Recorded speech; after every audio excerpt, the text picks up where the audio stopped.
There is nothing to worry about. Everything is fine here. Keep calm, move on. It's just a bunch of Russians playing with some nuclear reactors. Yes, playing with nuclear reactors. This is a test site up in Siberia where these engineers are basically working on the rockets which they put underneath the nuclear warheads. It's fine, it's totally fine, nothing to worry about. The clever dicks there blew themselves up. 5 engineers obliterated. Why? Because they're busy working on a nuclear reactor for the engine of the rockets. So you've got a nuke on the top and a nuke in the back. That's like a Johannesburg nightclubber with a massive afro who's also got enormous junk in her trunk. I don't know, that looks like a disaster waiting to happen. So they've closed down the small town which is called Severodvinsk. I'm sure it's a delightful place. Severodvinsk. They've shut it down because radiation levels went through the roof. But apparently, no, it's all fine, according to the Russian state authorities, Rosatom. You know what this reminds me of? Chernobyl. Remember, when it first went up in smoke, they said it was cool, it was all fine, it was adequately contained. Still closed after all these years. Things are not going very well in Argentina. Did you hear? Yeah, I think you probably did.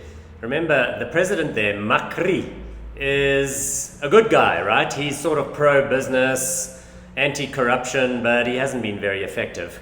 So they've been having some kind of pre-election election, and he lost big. Lost big to his rivals, the people who were in before him, including the dreaded Cristina Kirchner. Remember her? She was the one who styled herself on Evita Peron, like a stupider and not as good-looking version of Madonna. Maybe I've got my metaphors a little mixed there, but the long and the short of this is that the currency of Argentina, the peso, got absolutely crushed. The stock market went down by like 25% every day for 3 days, and the economy is now looking utterly wrecked. So the moral of the story here is that bad politics will kill your economy in the end.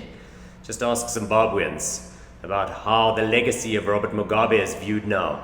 Or the Chavistas, Chavez and Maduro in Venezuela.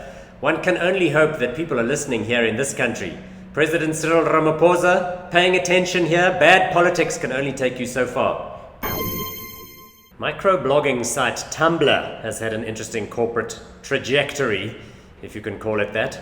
Remember what this is. It's a blogging website with a kind of social media angle, because people would blog, but then others would follow, and you would set up your preferences, and so you'd get all sorts of interesting content sent to you.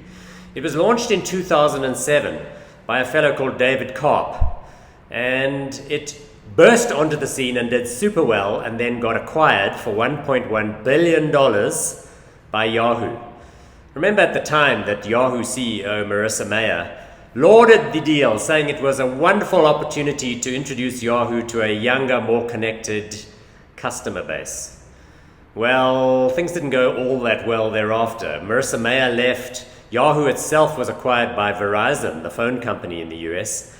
And Verizon decided it was a little bit too risky, given that the most appealing or compelling or advertising attractive part of Tumblr was in fact porn sites.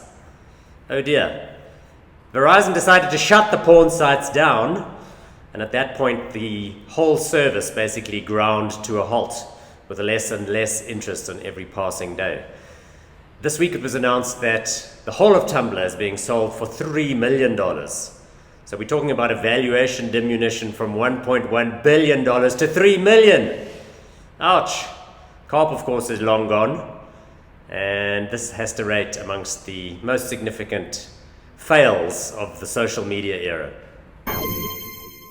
How about we finish off with an old-fashioned number plate fail? Yeah, we haven't had one of those for a while. This is about a fellow from California who's some kind of a anonymous blogger guy with the username Droogie on social media. Droogie.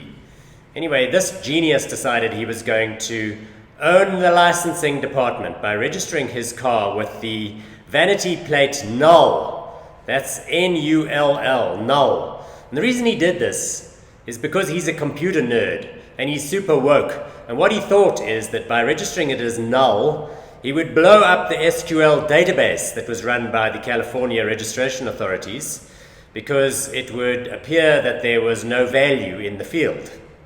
Except it didn't work out quite that way for him.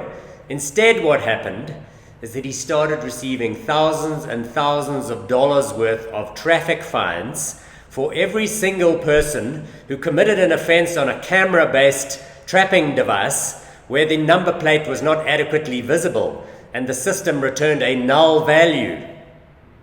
What is more is that because of all the global hullabaloo about this particular and exciting story, which has spread far and wide, the man who was once anonymous has now been revealed.